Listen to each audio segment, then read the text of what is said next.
Hey, Grandpa, I gotta ask, why is it that every time I hear about a big financial breakthrough, it feels like someone else is getting rich off people like me? Because that's exactly what's happening.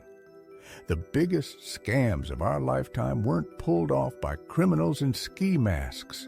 They were sold to you in a suit and tie, on primetime TV, by people you were trained to trust. Wait, are you saying all those too big to fail banks and companies? They're actually scamming us? Not just the banks. I'm talking about the entire system. Wall Street, Silicon Valley, crypto, even government-backed programs. Every decade, they find a new way to siphon trillions from regular people, and they do it right in the open. That's insane. How come nobody ever talks about this? Because the people who control the story are the same ones making the money. But if you really want to know how the biggest financial scams of the 21st century worked, I'll walk you through them, one by one. Okay, I want it all. Who started this mess? Let's start with Enron, 1999 to 2001. They convinced the world they were the future of energy. Stock price went from $10 to over $90 in 2 years. Thousands bought in. I remember hearing about that, but I never understood, what did they actually do? Faked profits, hid billions in debt using shell companies and accounting tricks. Even employees bought the hype, putting their entire retirements in Enron stock. When it collapsed, they lost everything. Over $60 billion evaporated in less than a year. 60 billion? Gone? And nobody stopped them? Not until it was too late. Top executives cashed out. Regular folks, workers, retirees, left with nothing. And that's just the beginning. Man, I always thought that was a one-off, like some bad apples. That's what they want you to think, but it's a pattern. Let's jump to 2008, the subprime mortgage meltdown. The big crash, right? Banks failing? People losing homes? Exactly. But here's the part that still shocks me. They didn't just make risky loans.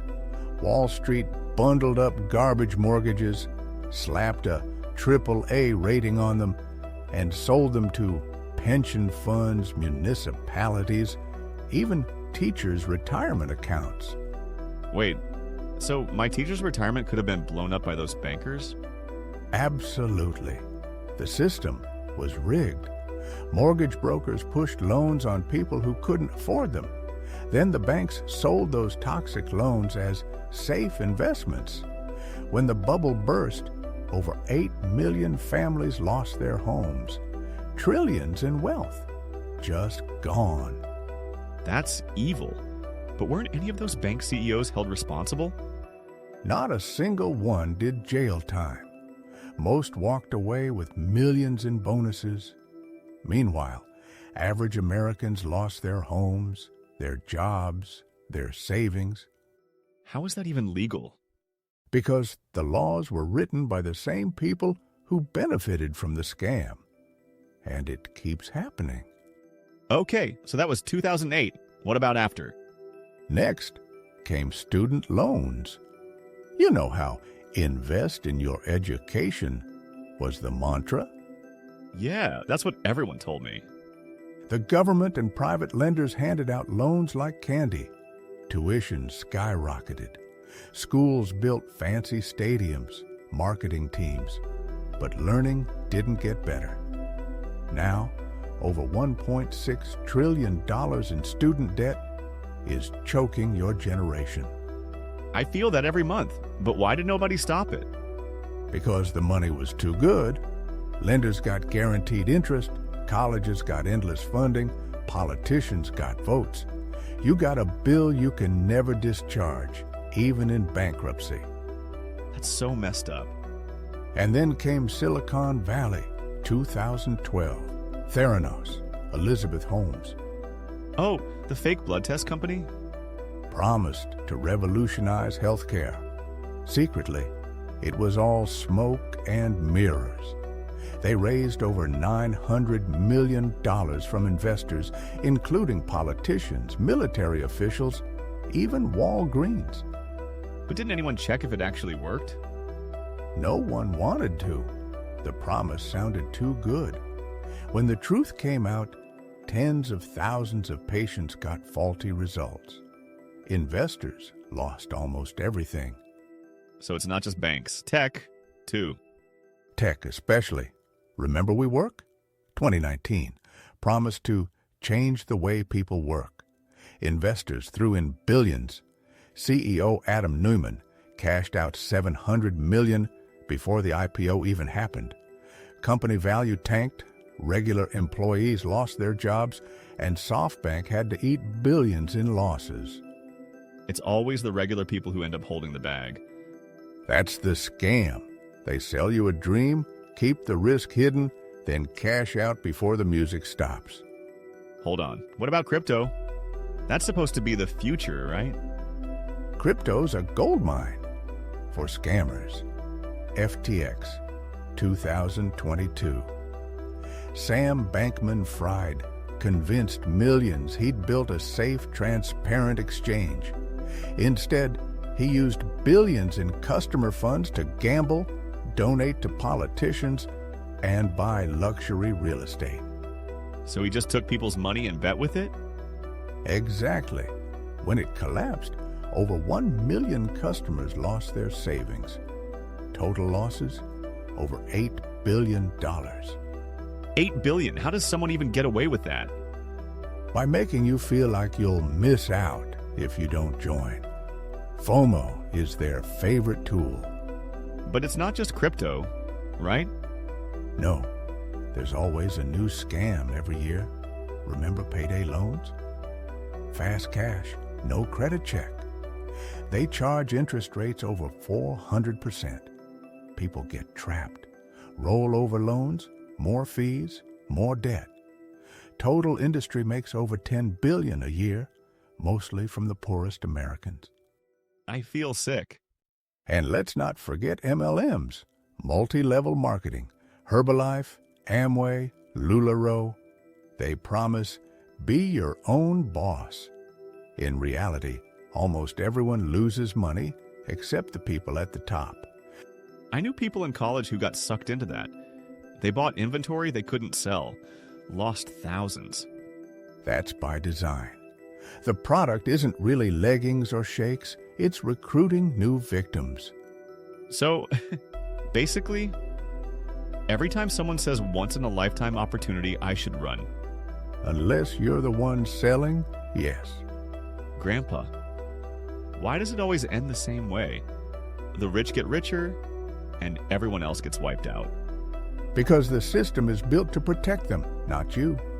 Every time there's a crisis, bailouts go to the powerful. Losses are socialized, gains are privatized. Wait, what does that even mean? When things go wrong, the government steps in to save the banks, the hedge funds, the big corporations. But regular people, homeowners, workers, students, get nothing. Or worse, you pay for the bailouts through taxes, lost jobs, inflation. So even when they screw up, we're the ones who pay. That's the tragedy. And it's not just in America. Look at Wirecard in Germany, 2020. They faked $2 billion in cash on their books. Auditors, regulators, even the media missed it. Investors lost everything. I mean, how do you even fake $2 billion? With enough confidence and a lot of people willing to look the other way. So what's the pattern here? Grandpa, is there something all these scams have in common? Every time, it's the same recipe: hype, complexity, and trust. They promise something revolutionary. They make the details impossible to check. And they get someone you trust to vouch for them. A banker, a celebrity, a politician. Like Matt Damon telling everyone to buy crypto? Exactly. Or Shaq promoting FTX. or the realtors telling you prices only go up. They use authority, trust, and fear of missing out to cloud your judgment. Okay, so let me get this straight. The biggest financial scams happen because the people who are supposed to protect us, government, regulators, even celebrities, are either asleep at the wheel or cashing in? That's the ugly truth. And even when they get caught, the punishment is usually just a slap on the wrist. I feel like everything I've been taught about money is a lie. Not everything, but most of what you hear in commercials and headlines is designed to keep you spending, borrowing, and trusting the wrong people. Man, so what am I supposed to do? How do I not get scammed? First, stay curious. The moment someone promises guaranteed returns or says everyone's doing it, that's your red flag. So, basically, if it sounds too good to be true, it is. Almost always. Second, slow down.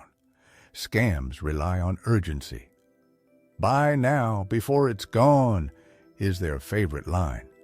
Take time to check the details, read the fine print, ask dumb questions. If someone gets annoyed, walk away. What if it's my own bank? Or college? Or some big company? They look legit. Trust, but verify. Just because an institution is old doesn't mean it's honest. Remember Wells Fargo? In 2016, they created 2 million fake accounts to goose their numbers. 2 million fake bank accounts? Yes, real people, real losses. The bank paid fines, blamed a few scapegoats, but the top brass kept their bonuses. Ugh, so is there any safe place for my money? Safety is never absolute, but you can stack the odds in your favor. Use federally insured banks and credit unions. Keep your investments simple. Low-cost index funds, real estate, you understand. Never invest in something you can't explain to a 12-year-old. Okay, that makes sense. But what about side hustles and entrepreneurship? Is that all just a trap, too? Not at all. Real businesses solve real problems and make money the old-fashioned way. The scams? They're about shortcuts. Get rich quick. Passive income, no risk. So if I actually have to work hard and it feels unsexy, that's probably legit. That's a good rule of thumb. The best investments are usually boring. Growing skills, building a business, saving and investing slowly. But what about stuff like Robinhood or zero commission trading? That was supposed to democratize investing, right? In theory. But remember, 2021, GameStop, AMC.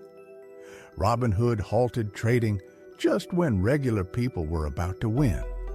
Behind the scenes, hedge funds pressured them because billions were at stake. So even the democratized stuff is rigged for the big guys. The house always finds a way to win, but you can minimize your risk by knowing how the game works and refusing to play by their rules. So, bottom line, don't trust hype, avoid urgency, ask questions, and stick to boring stuff I actually understand. That's it. And remember, you have more power than you think. The system only works if you play along without questioning.